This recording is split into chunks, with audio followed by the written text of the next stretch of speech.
Good morning बच्चों। आज हम इतिहास का थर्ड चैप्टर बंधुत्व जाति तथा वर्ग पढ़ेंगे। ये हम लगभग 600 ईस्वी पूर्व से 600 ईस्वी तक पढ़ेंगे। इससे पहले भी हमने 600 ईस्वी पूर्व से 600 ईस्वी तक जो समाज में परिवर्तन हुए और उनके क्या प्रभाव हुए, ये हमने सेकंड चैप्टर में पढ़ा था। इतिहासकार इन प्रक्रियाओं को समझने के लिए कुछ साहित्यिक परंपराओं का प्रयोग करते हैं। ये जो ग्रंथ हैं, साहित्यिक ग्रंथ हैं, ये समाज का चित्रण करते हैं और समाज के जो रीति रिवाज हैं उनके ऊपर टिप्पणी करते हैं। इस चैप्टर में हम इन्हीं साहित्यिक ग्रंथों के माध्यम से समाज कैसा था, समाज के जो साधारण लोग थे उनका जीवन कैसा था, ये जानने की कोशिश करेंगे। इतिहासकारों को जो समाज के विशिष्ट लोग होते थे उनके बारे में जानकारी आसानी से मिल जाती है, क्योंकि उनके बारे में बहुत कुछ लिखा होता था, लेकिन जो साधारण जनता होती थी उनके बारे में जानकारी नहीं मिलती है। तो साधारण जनता के बारे में जानकारी प्राप्त करने के लिए इतिहासकार बहुत ही सावधानी पूर्वक इन ग्रंथों का अध्ययन करते हैं और उनके जीवन के बारे में जानकारी प्राप्त करने की कोशिश करते हैं। तो यहाँ पर एक महान ग्रंथ महाभारत के माध्यम से हम साधारण जनता के बारे में जानने की कोशिश करेंगे।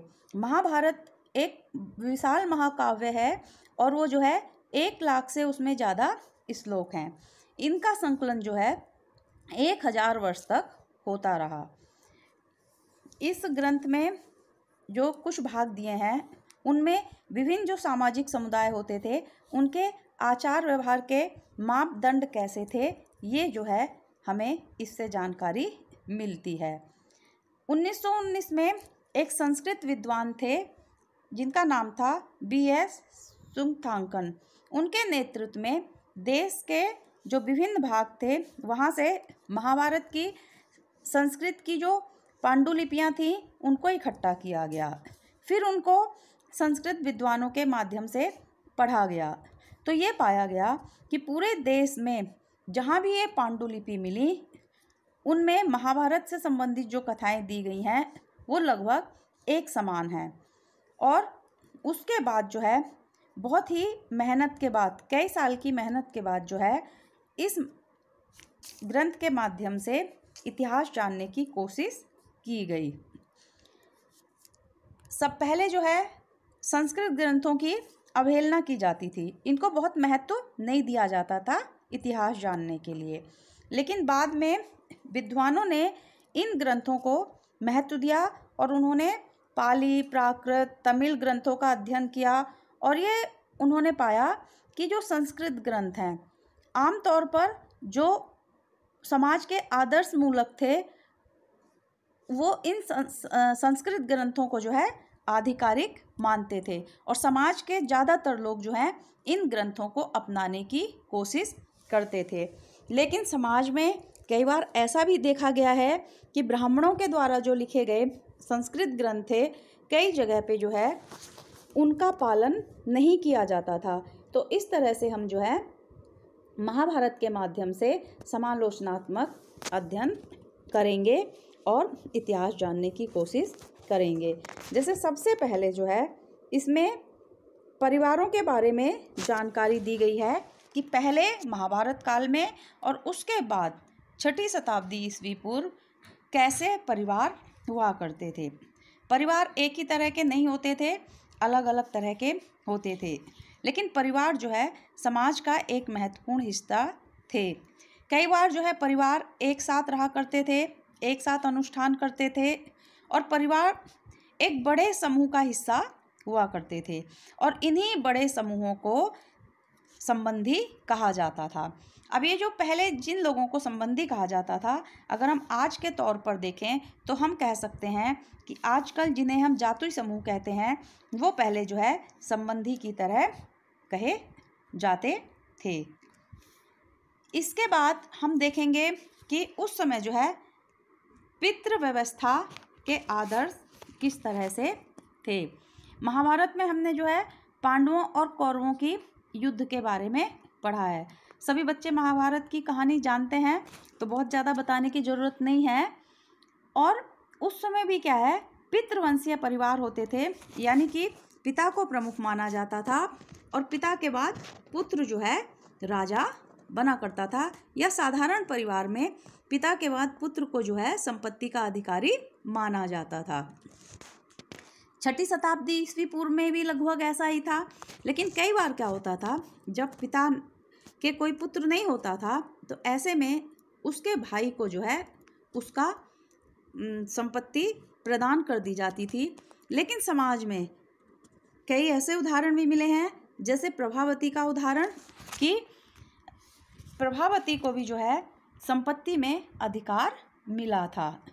तो जो पितृवंशीय व्यवस्था थी, लेकिन उसमें जो है कुछ अलग तरह की व्यवस्थाएं भी देखने के लिए मिली हैं जो कुछ परिवारों में थी। अब विवाह के नियम कैसे थे, जो है पैतृक जो संसाधन हुआ करते थे उसमें पुत्री का अधिकार नहीं माना जाता था। पुत्री का विवाह करने के बाद जो है वो अपने ससुराल का गोत्र अपनाया करती थी, यानी कि अपने पिता का गोत्र वो जो है छोड़ देती थी। और जो शादियां हुआ करती थी वो क्या होती थी, एक ही गोत्र में नहीं होती थी। यानी कि गोत्र का मतलब है कि उस समय जो है जो ऋषि हुआ करते थे, वैदिक ऋषि, उनके नाम से जो है गोत्र प्रारंभ हुए और जो व्यक्ति जिस ऋषि का गोत्र अपना लेते थे वो उस ऋषि के वंशज कहलाते थे। तो अभी भी ऐसा है समाज में कि एक ही गोत्र के लोग आपस में विवाह नहीं करते हैं। जाति एक होती थी, एक ही जाति के लोग एक ही जाति में शादी करते थे, लेकिन जाति के अंदर जो गोत्र होता था उसमें अंतर किया जाता था और अपने गोत्र से दूसरे गोत्र को जो है पुत्री प्रदान की जाती थी। तो इसको कहते थे बहिर्विवाह पद्धति। कन्या को जो है एक धन के समान माना जाता था और उसका कन्यादान किया जाता था। बहुत कम अवस्था में जो है विवाह कई बार कर दिया जाता था और पिता की तरफ से जो है परिवार खोजा जाता था। इसके बाद जो है ग्रंथों में जो विवाह का उल्लेख किया गया है उसमें जो है ये दिया गया है कि 8 प्रकार के विवाहों का उल्लेख किया गया है। उसमें जो प्रथम 4 प्रकार के जो विवाह हैं उनको उच्च कोटि का माना जाता था और 4 प्रकार के जो विवाह थे उनको निम्न कोटि का माना जाता था। विवाह के 8 प्रकार में कुछ प्रकार के विवाह इसमें बुक में दिए गए हैं जो कि हम डिटेल में पढ़ लेंगे।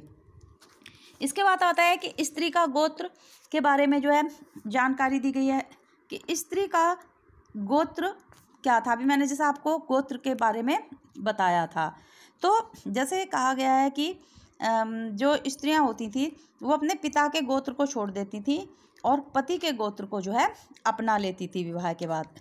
लेकिन यहाँ पे कुछ विवाद है कि जैसे सातवाहन राजाओं का उदाहरण है, तो सातवाहन राजा के यहाँ पे जो उनकी रानियाँ थी, कई रानी थी राजाओं के यहाँ पे, तो वो उन रानियों ने अपने पिता का गोत्र नहीं छोड़ा था, वो अपने नाम के साथ अपने पिता का गोत्र जोड़ती थी और कई बार कई सारी रानियों के एक ही गोत्र से देखने के लिए मिलते थे।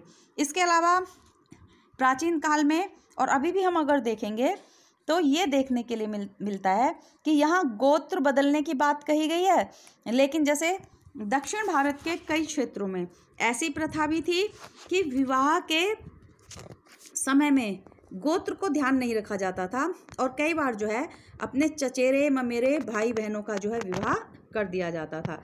दक्षिण भारत के कुछ क्षेत्रों में ये पद्धति अभी भी जो है प्रचलित है।